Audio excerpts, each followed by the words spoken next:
the concept came together really fast, and that really helped drive all the songwriting. It was just like, oh, we established this really strong theme, so it's like, now let's build this world around this theme, and that really gave us a really strong direction. And like, when you meet someone and you actually realize that you jive with them really well on a creative level, then things just happen so organically.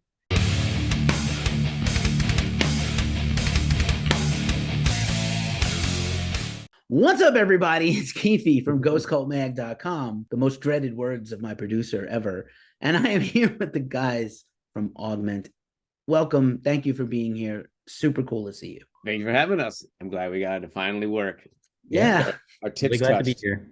Thank you. We were circling like vultures. It definitely worked out. Congratulations on your new album. SEQVENCES is out now, streaming, Bandcamp, all the streaming services, everything. I've been following you guys for a while.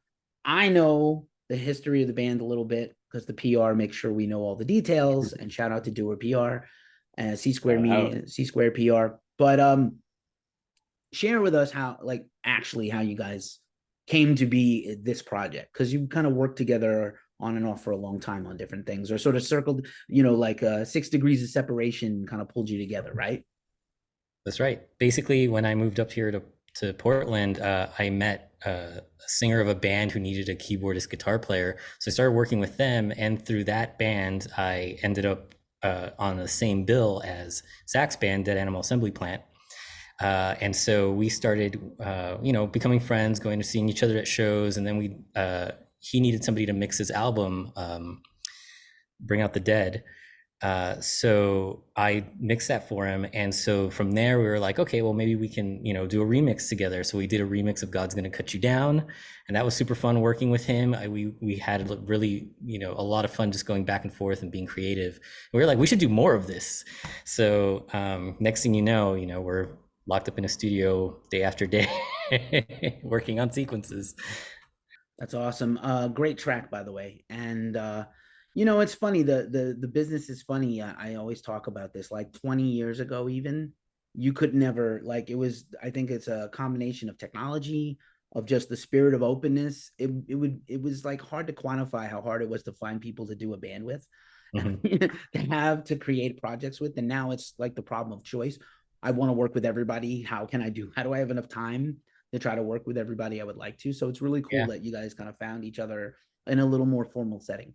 Yeah, it was nice because it came together so fast, and when we sat down and we started working on actual AVGMNT songs, the concept came together really fast, and that really helped drive all the songwriting. It was just like, oh, we established this really strong theme, so it's like, now let's build this world around this theme, and that really gave us a really strong direction.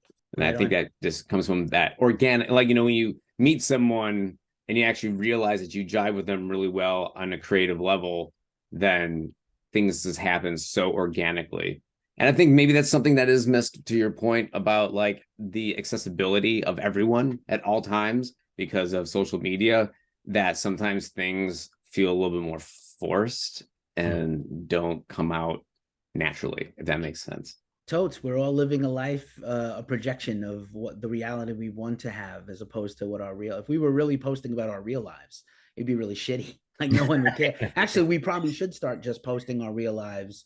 I just took a mean shit and my girlfriend broke up with me. Like, that would be more accurate.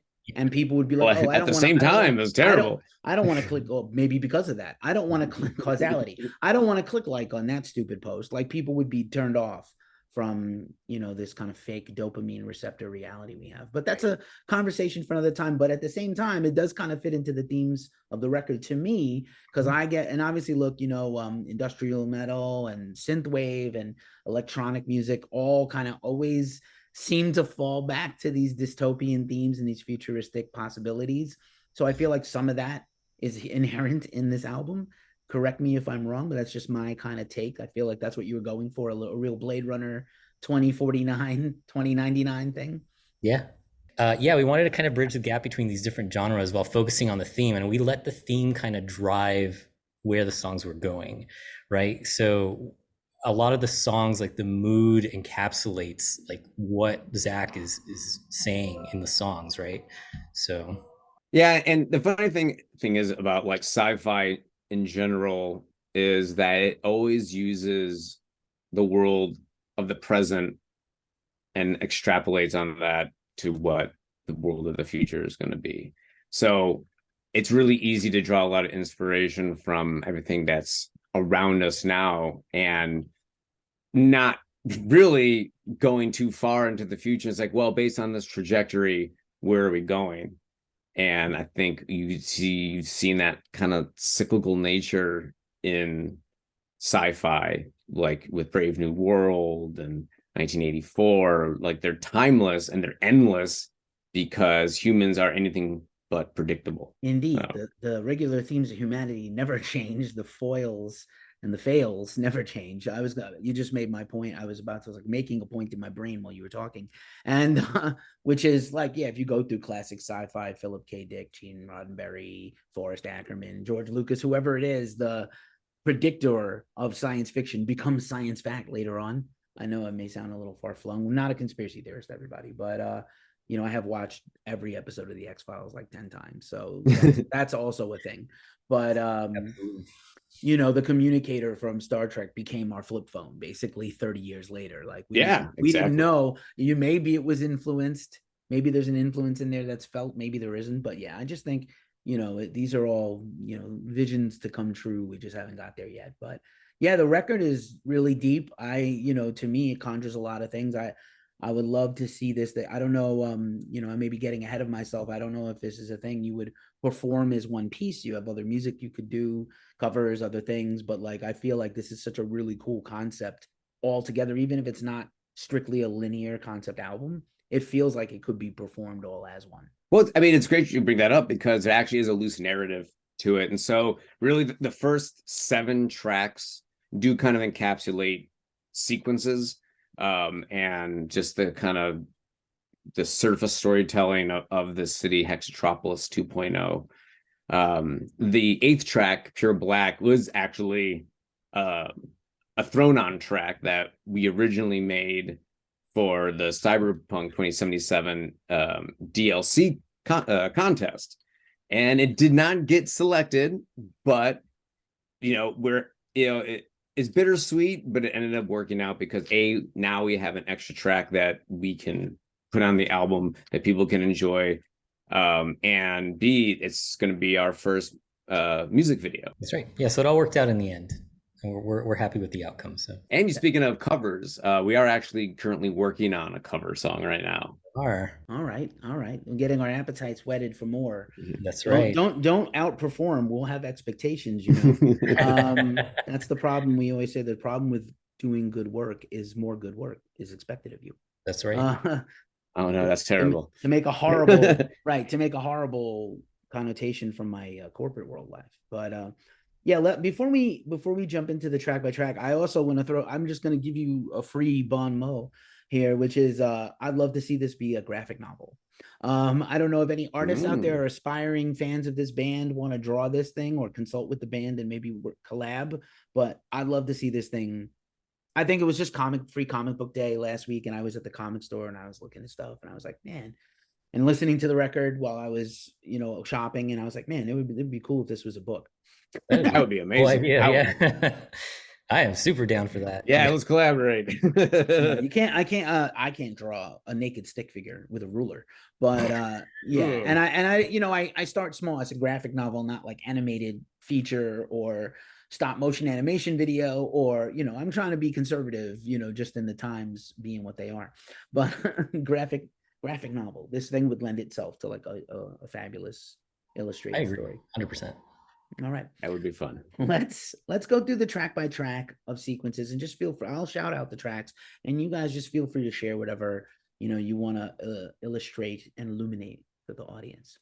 So the album begins with Horizon Sequence. Horizon Sequence. Essentially, the concept around that is reaching the neon, thick clouds of Hexatropolis 2.0. It's supposed to kind of create this idea of traversing, descending through the haze and you know, and it opens up to this sprawling megatropolis with this neon lights as far as I can see, and it's kind of supposed to be this almost monotone, you know, almost robotic kind of you know, concept. So yeah, that's basically, for me at least, that's what Horizon Sequence is. It's the introduction and the almost literally a landing sequence into Hexatropolis 2.0. Yeah, and I think the song itself, the musicality and everything really sets the scene for the rest of the album. Just the moodiness, the vocals, I think all of that really lends itself to kind of the baseline of where the album starts. And then the songs obviously kind of deviate from there a little bit. Some are a little heavier, some are a little dancier, some are a little, have more popish vocals. But ultimately, like the core of every song is that kind of, you know, trap beat with the heavy synths and the sound effects and like all that stuff to really set the mood, right? Nice. So lots of stuff going on to unpack. I also want to say, I think in the song titles and some of the lyrics, there's some great pun game going on. So I think Copy Waste is the first one, but there's quite a few quite, you know, top tier puns here to unpack. Well, thank you. I've always been like obsessed with lyricists like Tom Waits or Raymond Watts or Jim Thirlwell, Leonard Cohen, ones that just like, they just are able to use language in such a way that it's so creative and colorful that it's just like, okay, you gotta try to do what you can. Got it. Any thoughts on the Copy Waste song? So Copy Waste. Itself? Yeah. Nando, you want to take it away? That was the first song we ever did together. So it's kind of funny because the album is almost in the order we worked on the songs. Like I think Horizon Sequence came a bit later. But Copy Waste is the first song that we did, and we were trying to figure out our sound, and you know, I was trying to figure out the guitar tone that I wanted, and you know, vocally, I know Zach was kind of experimenting with some things. We spent a bunch of time on that song, just trying to piece together what Augment will sound like, and so yeah, that was kind of like the first draft of what our vision was. Nice. Yeah. And coming from my other band Dead Animal Assembly Plant, with it being metal and a full band, there was a lot of, you know, for me as a vocalist, of a lot of ways for me to kind of almost hide my voice in the mix. Where with Augment, since there was a lot of minimalism, there was a lot more emphasis on pushing it to the top, and that was really intimidating, actually. And so Copy Waste was our first one, and I think even with my voice in that one in relation to songs we worked on later, it does kind of sound more timid, because it was really bare bones, and it was really yeah, it was really off-putting for me, and it was a good operation of editing. So I guess the whole Copy Waste thing kind of makes sense there. And it set the tone, but it was an uncomfortable tone, which I guess is probably important because it was like life imitating art. There you go. Yeah. I believe the next track is Human Skin. That's my favorite.